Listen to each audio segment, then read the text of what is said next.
After what was a pathetic offensive performance for West Virginia on Saturday, the Mountaineers lost 60-53 to Texas Tech. West Virginia shot 432 from the field in the second half and shot under 25% from the field for the entire game. The Mountaineers were without guard Taz Sherman, but that didn't matter as West Virginia lacked an offensive identity and could not get anything going. West Virginia is now at the cellar of the Big 12, sitting at 2-7 in conference play and has lost 7 straight games. This is the BlueGoldSports.com podcast. What's going on, everyone? Wesley Shoemaker, Quinn Burkett, Aaron Parker back with you with the BlueGoldSports.com podcast. West Virginia loses in an ugly fashion, losing 60-53 to Texas Tech this Saturday. Time check, it is currently 5:45 p.m. on Saturday here in Morgantown, West Virginia. So let's get right to it. West Virginia's offense was horrible, terrible. Any synonym of those words you can put it. Mountaineers shot 4 of 32 in the second half. They shot 1 of 13 from beyond the arc in the second half. And for the game, they shot under 25% and shot exactly 25% from 3, with 5 of their 3-pointers coming in the first half. Fellas, I think if the three of us threw up 3-pointers every single time we touch the ball, we might have a higher percentage than 7% from beyond the arc in the second half. How are you guys doing, and what are your thoughts on this game? Aaron, go first. Is it baseball season yet? Baseball season. This is football. Where's Daggy? Give me Daggy back. That's who I want back. My thoughts are, is it baseball season? Yeah, not good. Mountaineers' only offense was Jalen Bridges, and he scored 0 in the second half. So that pretty much tells you all you need to know about the Mountaineers' offense today. It's very, very ugly. Yeah, it was pretty abysmal to watch. The first half was all right, but then second half, the shooting just went nowhere. I think Sean and JB got really engaged early, but besides that, there was not much going on. We brought in Polycap, who he rebounded some, but he didn't make the full impact I think Huggins is wanting him to. That was not the best performance for the Mountaineers today. Yeah, let's start back at the beginning. Let's go to what we learned. About an hour before the game, we learned Taz would not be playing. Obviously, it was somewhat expected after he came off the concussion against Baylor on Monday. You saw West Virginia kind of go to a taller, bigger starting 5. They usually run 3 guards with Taz, Keedy, and Sean, and then run Isaiah and JB as your 2 forwards. Today, they threw in Polycap as their 3rd forward, bumping JB to the 3, Isaiah to the 4, Polycap at the 5 to start. And I think it kind of worked. Rebounding, it was close. West Virginia only got out-rebounded by 6, and I think that was kind of the goal when you put in a Polycap into the lineup, but it seemed to be working early. West Virginia got out to an 11-2 run. Their defense was making plays. Their defense was active. Sean was making shots. JB was making shots. And then you kind of saw that offense fizzle out towards the end of the second half, and then it was just not there in the second half. Yeah, honestly, going into this game, I thought it would be somewhat of a story, kind of like the game in Lubbock. They'll come out to play, but they'll probably get out physical and out rebounded. Like you said, only got out rebounded by 6. It was just such a bad offensive game to where, Gabe played pretty well with 13 boards, 8 points, but he shot 1 for 8. Malik Curry 1 for 8. Sean McNeil 4 for $1 million. It just wasn't there. I don't know. It looked like it was there early, like you said, 11-2 run, and it fizzled away, and they never found it, unfortunately. Yeah, as much as bad it was for West Virginia, Texas Tech, they didn't play crazy good. I think West Virginia just kind of let them have their way offensively and defensively. JB was really stuck out to me in the first half with his 3-pointers. I think West Virginia has a tendency, and that I've noticed, to get a few scorers involved early in the game and then keep trying to go to them the rest of the game, and it doesn't always work, which is why other guys are forced to get involved. And I mean, you saw guys like Kobe Johnson. He got a crazy amount of minutes. Malik Curry played 19 minutes. So that was a lot of playing time for him. And I don't know, I haven't seen James Okonkwo in a while, and he was on the court for a few minutes tonight. I think it's just not knowing what this team is, even though we're in February. I think we do know what this team is. I think this team is not a tournament team. I think this team is a team with zero offensive identity, and I think this is a team that relies on two people to carry their ball club. When teams have started to lock in on those two guys, they're a team that is not together, that does not play well together, that does not mesh together. They are a team with multiple individuals, not as a team. And I think you saw Texas Tech as a team beat West Virginia's individuals tonight.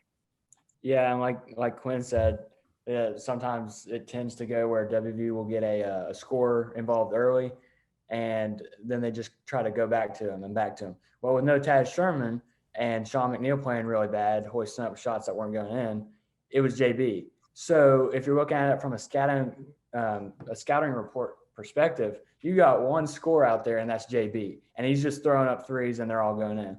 Well, the halftime report's going to be, guys, like, let's get on Jalen Bridges, stop him, and force the other people to shoot. Which, look at the guard play. Malik Curry, 1 of 8.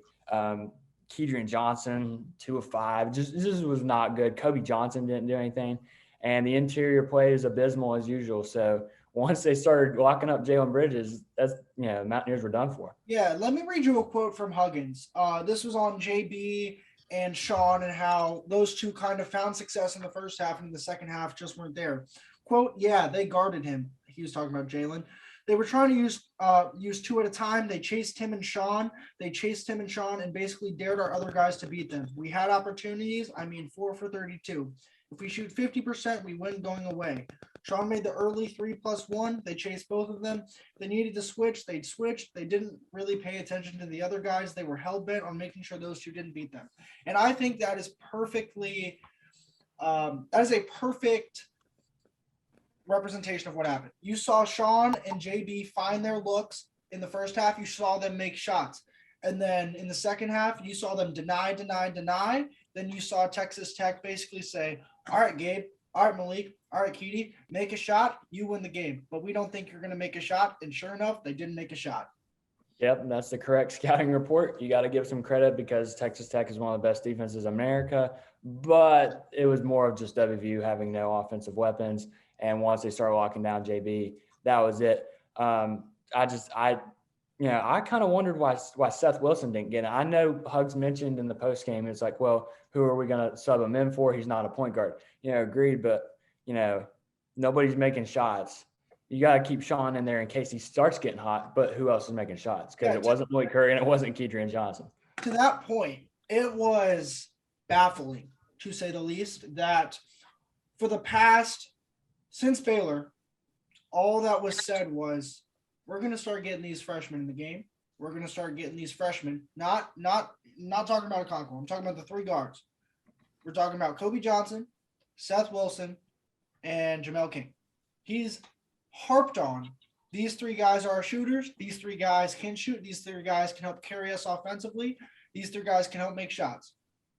Did Jamel King touch the floor tonight? No. Did Seth Wilson touch the floor tonight? No. Mm-hmm. Did Kobe Johnson play more than 10 minutes without Taz Sherman? No. So when you say you have guys that can make shots, and then your excuse is they're too small in a physical game, that just I don't know. I feel like if you're going to brag about these guys and say, all right, we're going to give them a shot, you throw them into battle. You lost 6 straight coming into this game. It's not like you got anything to lose. You're at the bottom of your season. You're now 2-7 in Big 12 play. You're at the very bottom. People look forward to playing you, and then you won't put in guys that you say all week will help you win. It just baffles me. It doesn't make a lot of sense. I don't think this is a tournament team right now, Wesley. I'm right there with you. There's so many guys that are given opportunities, and they don't look like Division I basketball, at least shooters. There are only 12 Texas Tech only turned it over 12 times, and we only turned it over 9. West Virginia only turned it over 9 times. That goes to show how bad of shooting it really was. Just below 30% shooting. That's not going to win any games in the Big 12. It's not going to win any game ever. I don't think you beat middle of nowhere state if you shoot 4 for 32 in the second half.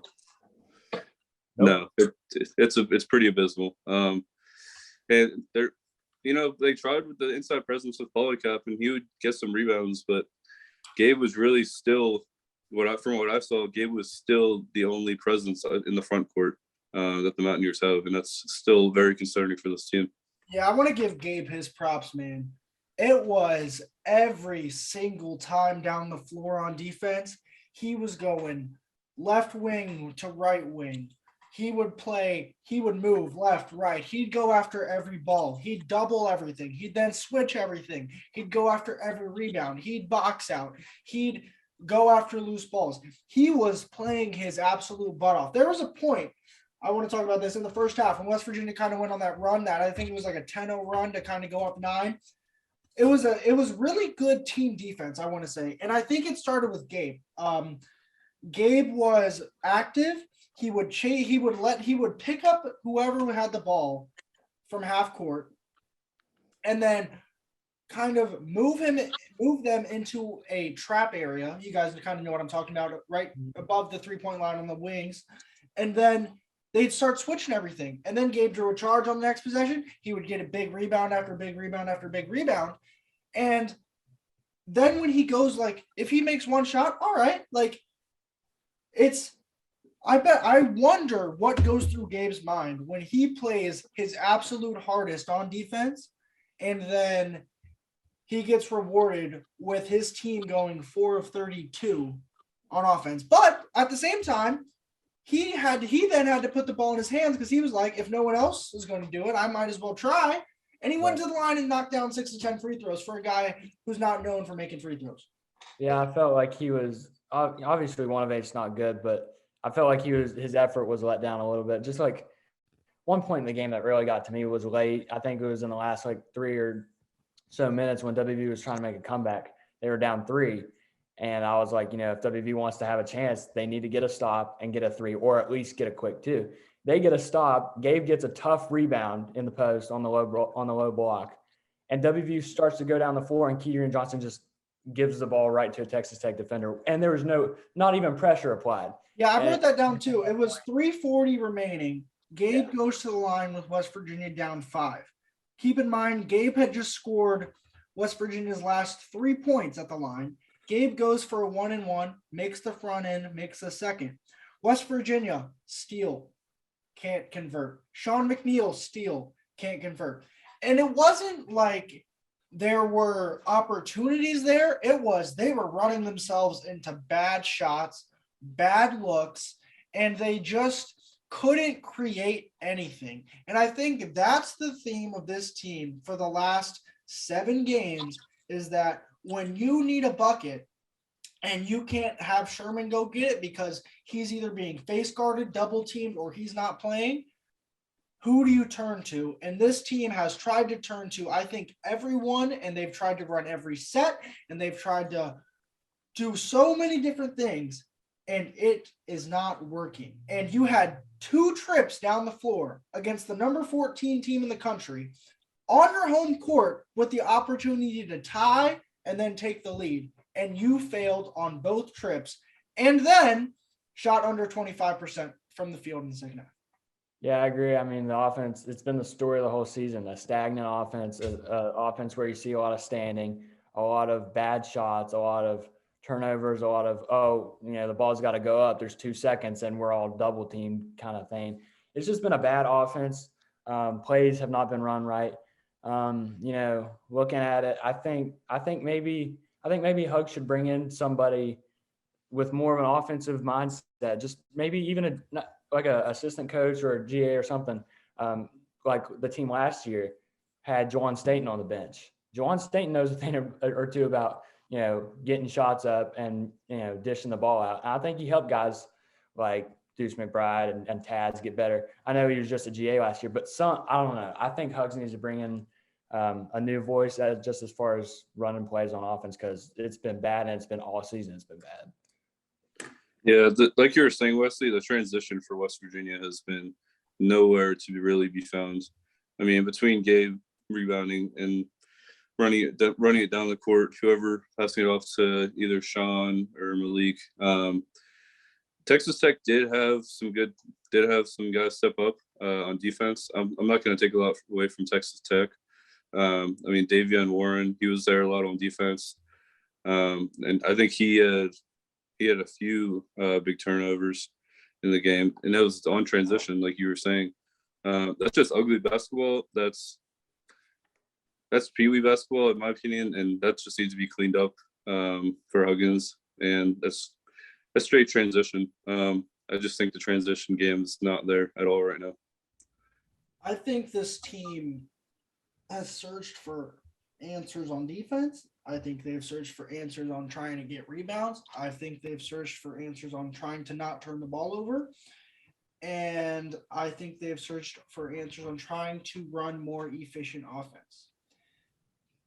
And I no longer think that this team can make fixes as much as I think it is who they are. And it is how long can they hide their weaknesses against teams during stretches of games. And when they hide those weaknesses, how long can they then execute on offense and defense to try and steal a game?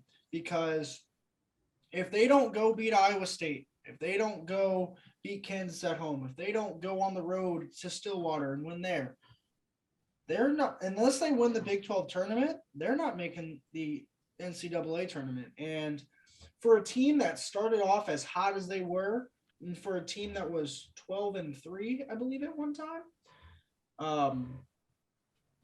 it's just 12-2, 12-3, something like that.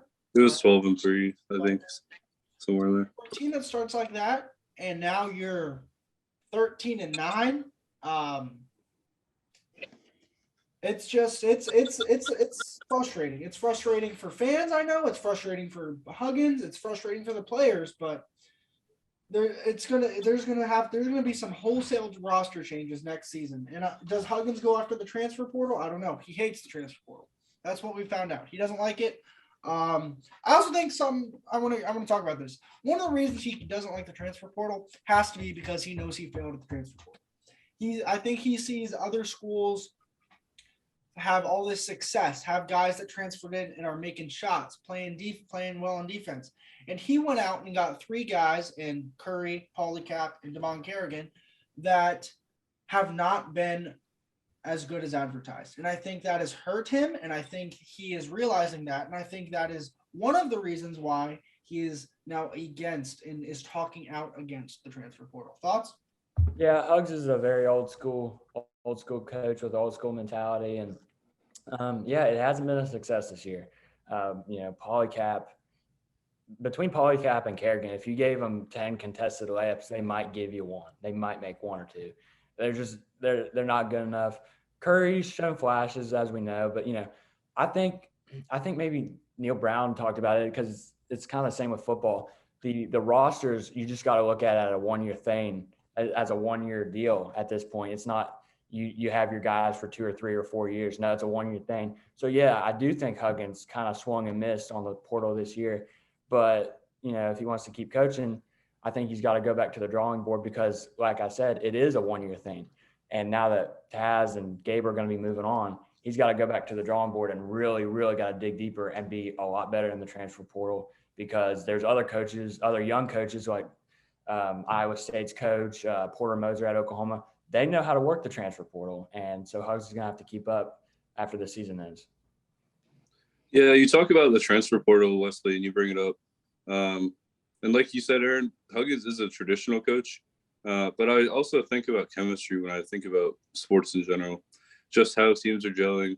If you have a backcourt duo like JC and Dex Miles like you've had in the past, and it just, there's not a whole lot of leadership on this team right now. And there's not a lot of gel, I feel like.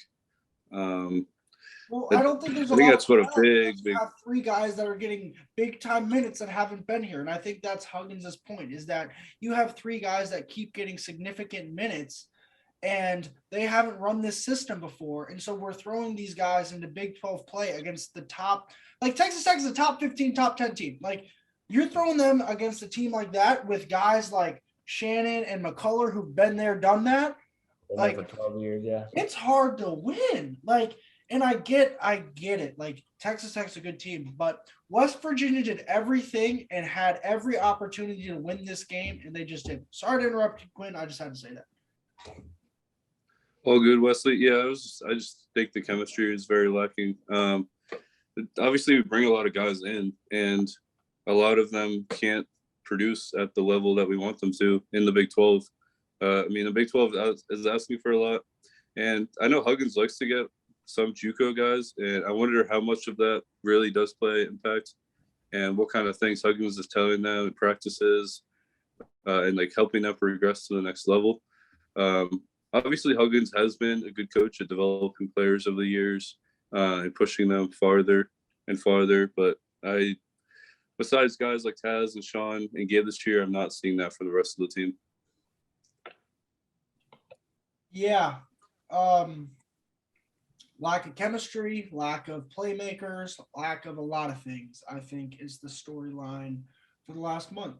One question I do have, I think this can start some good conversation. Obviously, you can't borrow different like situations. You can't borrow what if this happened, but West Virginia was without Taz Sherman. And I just kind of want to get both your guys' thoughts on if Taz Sherman plays, do you think West Virginia wins this game? That's a tough question. Part of me says yes because it's like, well, the Mountaineers lost by 7.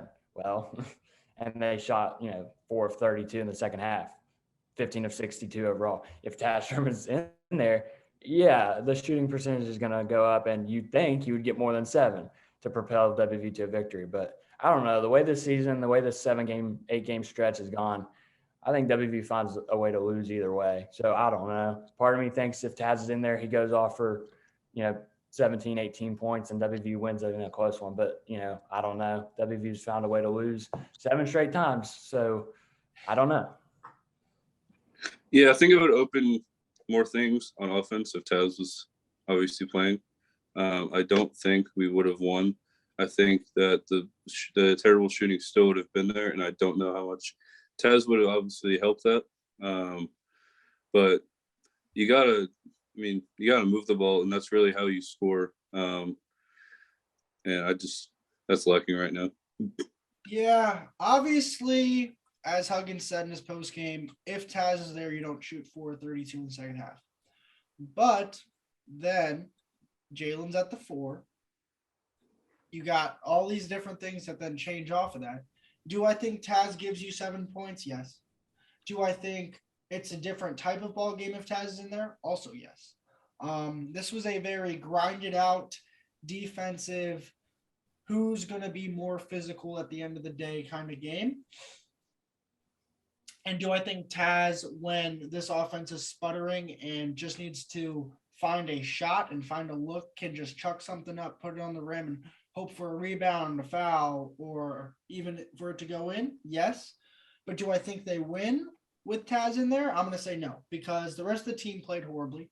Obviously, though, if Taz is in there, JB gets less of a eye from the Texas Tech defense, and Sean gets less of an eye from the Texas Tech defense. But I don't know. They're waiting to win one game, and I think it's going to snowball for them after that. But they can't pick themselves up enough right now to get that one win that'll, I think, propel them. And I think that's going to be the end-all be-all story of the season.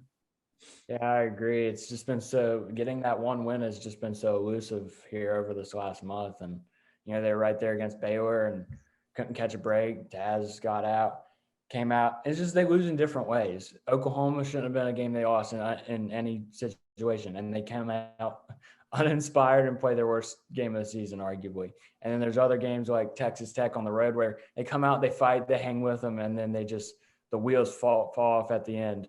And yeah, it feels like they're just waiting to get that one, but with each passing game, there's always a reason why they're losing, and they're always finding a way to either A, shoot themselves in the foot, or just B, not come out and play. And today they came out and played, but they didn't come out and shoot. Like they couldn't shoot to save their life. So I don't know. They're just waiting for that one win, and it's just not coming.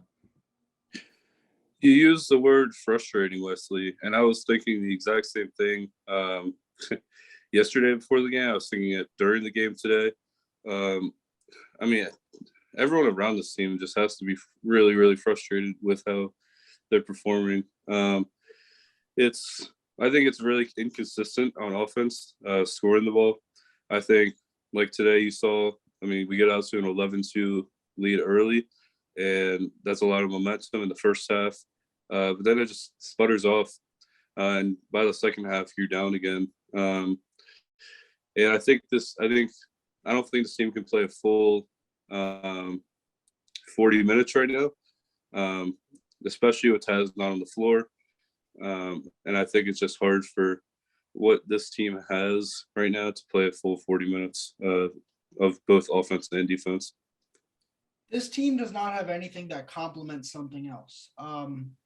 This team does not have a rebounder that then complements a three-point shooter. This team does not have a shot blocker that then complements having more ball pressure. This team does not have two things that go together that then help you find ways to win. That's a problem. Going back to your frustration, Quinn, Huggins is beyond frustrated.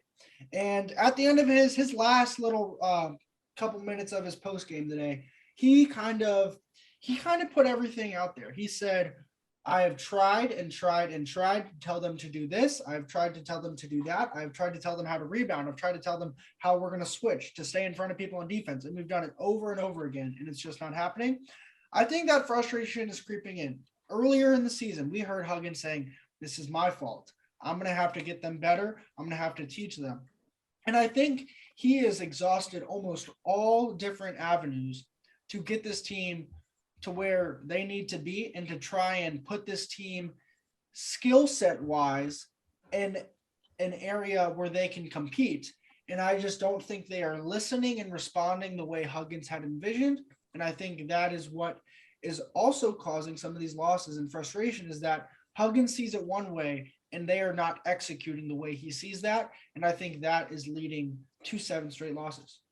Yeah, it's a problem. You can't, at this point, you can't change stuff overnight.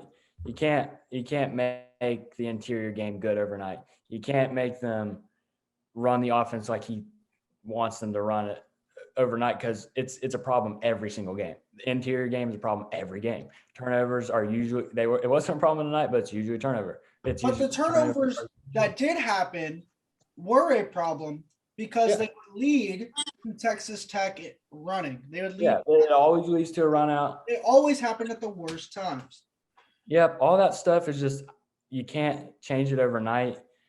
And that's why I think this team is an NIT team, because they're still trying to find that win.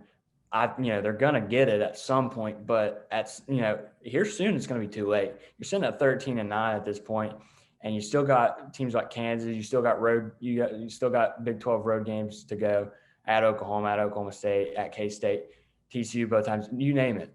And I just think it's almost at the point where it's too late, and all of these mistakes that we keep going over, it's just not going to get fixed overnight. So it's going to be lingering. Yeah, I think what's more concerning is a lot of these problems were problems before the first game tipped off, including, I remember Huggins way back talking about the defense and where it was at beginning of the year. It was nowhere near where he wanted it to be. And everyone knew coming into the season there was not a lot of inside presence besides Gabe, Isaiah, JV, guys like that. And I think that these issues are still lingering is telling of a team that hasn't gotten better since the season started, and a team that is stagnant right now, and very stagnant. Going back to Aaron, how you said this road doesn't get any easier when you're searching for a win. Baylor just lost to Kansas by 25. West Virginia just lost to Baylor, by 4. And you welcome Kansas into town 2 weeks from today in what is a must win. Like, you've got to win the rest of your home games if you're West Virginia. I know we've been saying for the last 3 weeks, it seems, this game's a must win. This game's a must win. This game's a must win.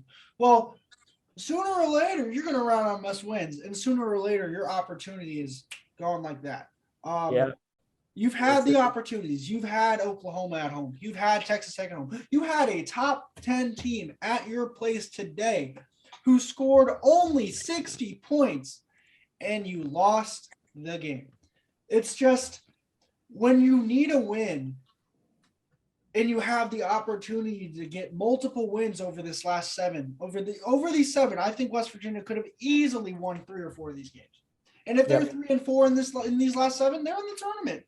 But now, instead, your backs are fully against the wall. You're in the basement of the Big 12, and you're facing more question marks than you have answers left at this point. Yep, and teams are good. Kansas is, just smacked Baylor by 25. Every team's good. If we start using the transitive property, I mean, Oklahoma State went to Baylor earlier in the year and beat them. And could this WVU team go to Stillwater right now and beat an 11-11 Oklahoma State team? I don't think they can. Can they go to Kansas State, who's not very good, and beat Nigel Pack and company at their place? I don't think so. That's why it's like you look up and I don't think it's going to end, because these teams are so competitive, because these teams are so good, because anybody can win on any given night. And if you get the best from a team like Texas Tech, Kansas, beating Baylor by 25, good luck. Good luck picking up that all elusive win to get off your losing streak.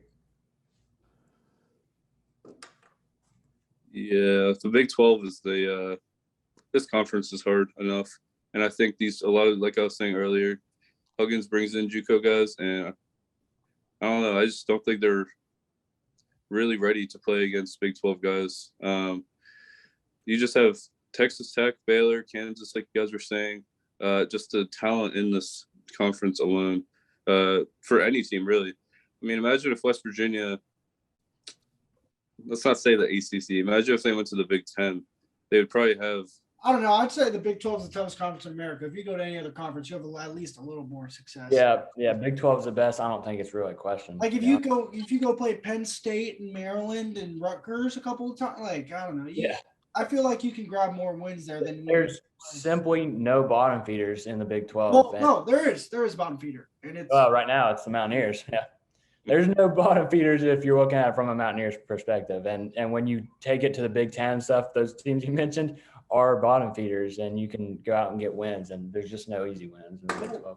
We do have a little bit of good news on today's podcast. West Virginia is set to welcome what's going to be an unranked Iowa State team to town on Tuesday. Iowa State just lost by 22 to Texas. Iowa State, scored 41 points tonight against Texas. So maybe West Virginia should have just played Iowa State today and put Texas Tech on the schedule on Tuesday. But looking at the Big 12 standings right now, fellas, things are not pretty. You have the number 20th ranked team, excuse me. Let me learn how to speak real quick. In the country, who is the second to last team win-loss record-wise in the Big 12, and that's Iowa State. They're 3-7 in conference. West Virginia is now 2-7 in conference, as we mentioned before. So where do you think this team gets a win? I don't think Taz Sherman comes back Tuesday, guys. Do you? I don't know. We'll have to see. He was on the bike. That is good news, though. He was on the bike pregame, so he was being active. He was able to be on the bench, which means it's not so bad. But obviously, we don't know if it's like what kept him out, if it was they wanted to keep him out for precautionary reasons, or if the concussion was so bad. Obviously, he didn't practice all week, so there's that component to it, too. I just think getting him back at this point is going to be what makes or breaks Tuesday, what makes or breaks next Saturday, and what makes or breaks everything after that. Yeah, I agree. I mean, Iowa State, they're going to fall in rank, but you're talking about a team that's, they're still good. They're 16-7. They've had good non-conference wins at, Xavier. They beat Iowa, beat Memphis on the road. I know Memphis hasn't been good, but they've proven that they're a good team. They've proven they've got scores. I tend to think that WVU will get off the losing streak against Iowa State. I've just had a feeling about it. I think Taz maybe plays a limited role. I don't know this. This is just my guess, but if WVU comes out uninspired and loses another one at home in a big opportunity game with Iowa State, they might not win another game the rest of the season. I think Iowa State is going to be a win, and if they come out and get thumped, then they're just packing it in at that point. Yeah, I think Iowa State needs to be a priority because, like you said, Aaron, I think this is one of the last winnable games this season, especially with the way the team is playing right now. I hope that Taz is back by next Tuesday. And I think if people pack the Coliseum and it's loud for Iowa State, West Virginia could come through. Yeah, 7:00 game with a reeling team on a Tuesday night just might not give you the atmosphere you're looking for if you're West Virginia. Hate to say this, game balls, I'm gonna go Gabe. Even though he didn't shoot well from the field, he was playing his hardest the entirety he was on the floor. And one thing we did not talk about is he was on the floor for, let me look, 32 minutes. You know why? He didn't foul. He had no fouls in the first half. He stayed out of foul trouble, and that has been huge for him. That has been huge for West Virginia. One of the couple of reasons why they haven't been able to close out late recently is because he hasn't been on the floor. When your best defender isn't on the floor because he's fouled out or he can't be because he's in foul trouble, helps other teams and hurts you. Today he was on the floor as much as he possibly could have been, and I think that was big for West Virginia. Game balls, guys? I'm going to go – You're just dying to give JB a game ball, aren't you? JB, 16 was great in the first half, but I had a feeling he was just going to come out flat in the second half. I got no game balls for the Mountaineers. It's just that bad. I'll go McCullough. He had 10 and 9. He played well. I know there's two other scores that had more than him. I'll give it to McCullough and, nobody for WVU. Yeah, I'll go JB Wesley. I mean, just his stroke. I mean, if he's feeling it, I think the Mountaineers should be passing it to him. And I think on a night like tonight, at the 3-point line, he does compliment McNeil well. But like we've talked about for the past few minutes, you just have not a lot of other scorers. So JB, I mean, he's been playing well lately. He played 37 minutes tonight. And I think if he keeps it up, West Virginia's shooting could improve, especially with Taz coming back. To your point, Quinn, JB wasn't horrible tonight. He went 0-3 in the second half. Didn't turn the ball over in the second half, which is a plus. First half, he went 5 of 8, 4 of 5 from 3, perfect from the line. Like when he goes 5 for 11 and 4 of 8 from 3 on the night, like you're gonna live with that. Like that's good. It's just obviously we know the story is bigger than the box score, and the box score says JB shot well from the field, but it all came in the first half, and you needed him late, and you didn't get it late. Anything else from this pathetic performance from the Mountaineers, guys? Yeah, I mean, I had been predicting that JB would, get off his slump, and he did. Yeah, I thought he played a great first half. I just, he didn't play bad in the second half while he didn't have a point, but just I just can't give a game ball to, the 15 of 62. I'm just grouping it as a team at this point. I know I like the way JB played in the first half, but 15 of 62, that's utterly embarrassing. Hey, one more thing for me. Points in the paint, 10. You're never going to win a ball. Less than 10. 10 points in the paint. It seemed like less than 10. And it seemed like a couple of those might have come and on guards getting to the hoop instead of our bigs going over the top. Anything else from you, Quinn? Nope. Let's just hope for better against Iowa State on Tuesday. Well, let's hope that Taz is back and healthy. Yeah, I'm not sure if this offense can ever look any worse So that is all from us. If you've made it this far, we do appreciate you listening. West Virginia once again loses 60-53 against Texas Tech, drops to 2-7 in conference play, dead last in the Big 12. We'll give you something maybe prior to Iowa State. If not, we'll see you post-game Iowa State. Once again, this is the BlueGoldSports.com podcast. I'm Wesley Shoemaker, joined by Quinn Burkett and Aaron Parker, and thank you for listening.